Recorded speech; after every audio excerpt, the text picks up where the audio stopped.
grab.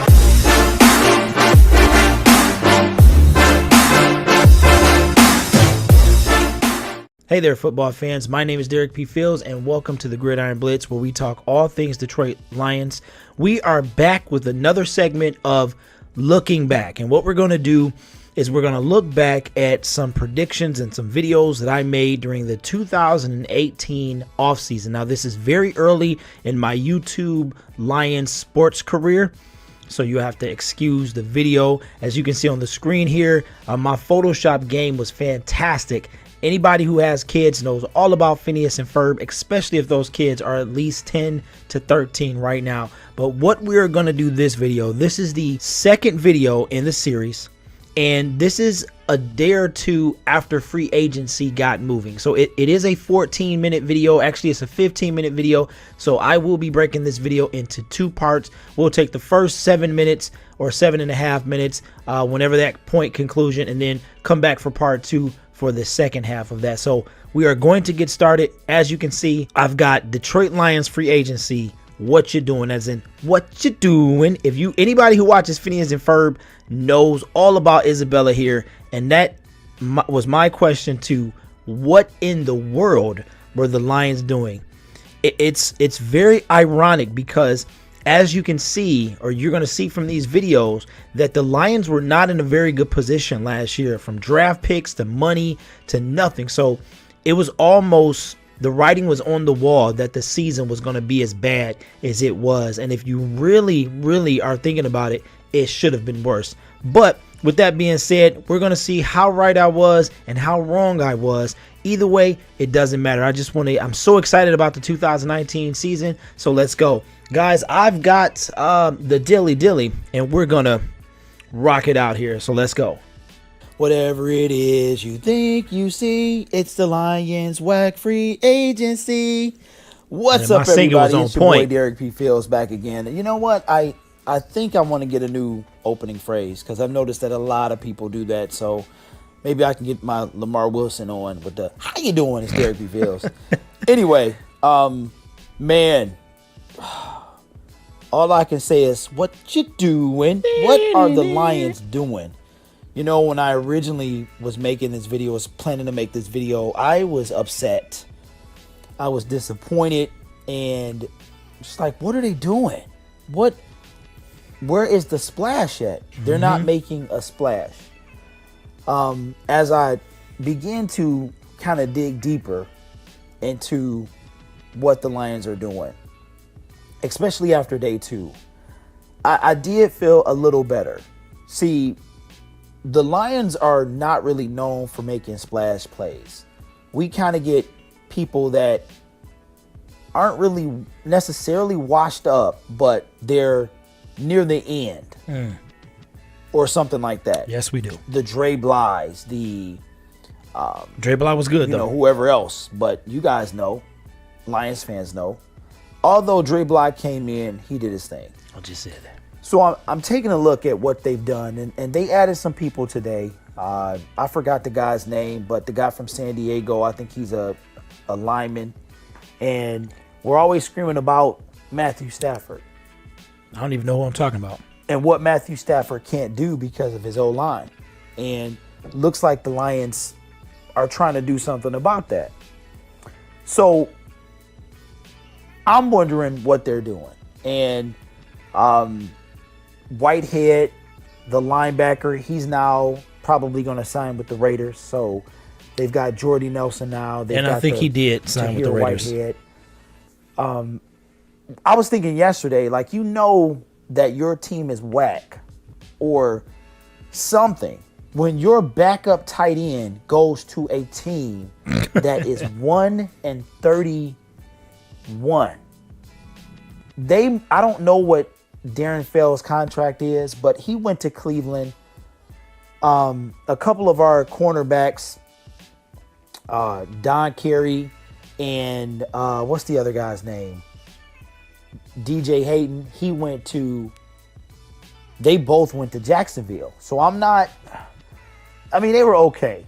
But the Nevin Lawson thing, I don't know what that was. The Lions have, as of right now, 5 picks in the draft. They didn't get anything for E. Breezy. I'm glad he's gone too, because yeah, he had a decent second half, but he was drops a lot. Just, I mean, when he needed to make plays, he didn't, and when he did, it didn't matter. The Lions were out of every possible playoff scenario. So I am not sure what they got going on, but I want to believe that there's a point to this.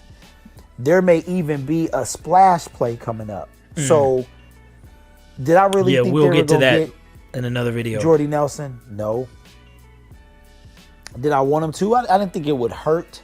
But you know, they've got a decent receiving core, so I don't know where he would have fit in. A couple other people. Now, I did hear a rumor. I have not been able to confirm this anywhere about LeGarrette Blount coming in to, you know, I guess, interview or whatever you do. I heard that today. I have not found any confirmation. I used to be excited about that. You know, I'm not too mad at that. If they were able to make that happen, we all have seen him run. This dude with the O-line guys that they're getting, he might make some things happen. So we'll see. But I'm a little concerned because the Lions have never really been splashy, ever. That's true.